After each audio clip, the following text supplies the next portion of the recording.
I was on a horse when I was a week old with my dad, and every day since. There's lots to love about the American West, but the best part of it all are Westerners. My dad was a rodeo steer wrestler. And there may be no better example of that than Tammy Pate.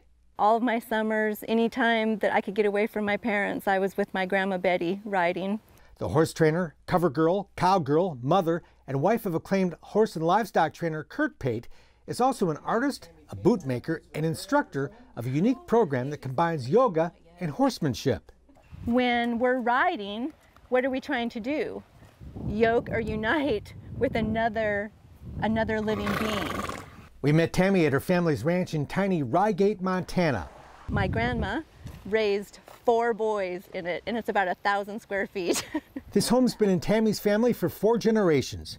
This was a railroad building that was moved here. Driving by what might appear to be a rather modest-looking ranch property, you'd never guess at the hard work, entrepreneurial spirit, and can-do attitude that goes on here. This was an old ice house years ago, and we have remodeled it into my boot shop. I love butterflies. Butterflies are very traditional in boots. Tammy was a newlywed living in Helena, working as a tailor and repairing some Western furniture when she asked to use the sewing machine of local bootmaker Mike Ryan. He said, I'm 5 years behind in my bootmaking orders. He said, do you want to learn to build boots? And I did. These are a couple of pairs that I built. Tammy built dozens of pairs of boots for Mike and now has all the tools and machines to make her own. They're ancient. The sole stitcher shaped the heels with. So the only nails in this boot are the nails holding on the rubber heel cap. Everything else is wood pegged and hand sewn together. Boot making was really just another expression of her artistic talent. I love to do inlays. That's my thing. That seed was planted by her beloved grandmother. I think she was 89 here. She was your mentor? Yes. Taught me everything. To cook, sew, ride.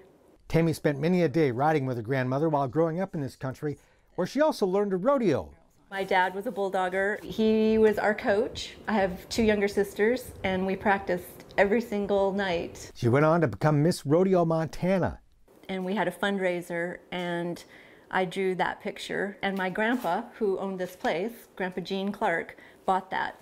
And so my grandma left it in the house, and I got it. I love art. Yeah, I want to be an artist when I grow up. Well, so is horse training just a sideline? Yeah, I think so. Actually, they're all sidelines. Her husband, Kurt, is a favorite subject. I love painting our life.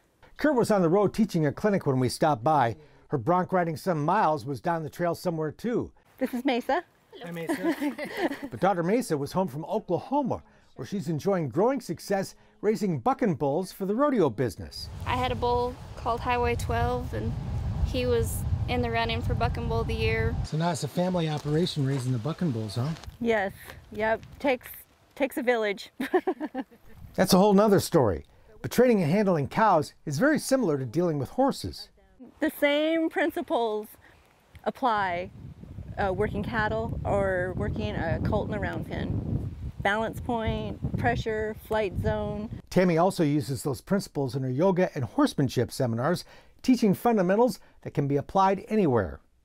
The main thing that I try to get through to people is confidence.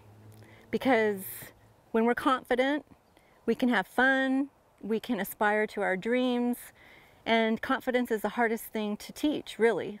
There's no confidence builder quite like becoming confident horseback, which can lead you to try other things. Have goals that are realistic to achieve, and then when we achieve these goals, I think that's how we build confidence. It was found on this place. Perhaps that's what the spirit of the West is really all about, and why, as long as there are people like Tammy Pate and her family, the American West will have a great future. That's it for now. We're back next time with more cool stuff from today's Wild West. I'm Mark Bedore. We'll see you down the trail. For more information on the people and places featured in today's Wild West, or to order show DVDs and books, visit todayswildwest.com.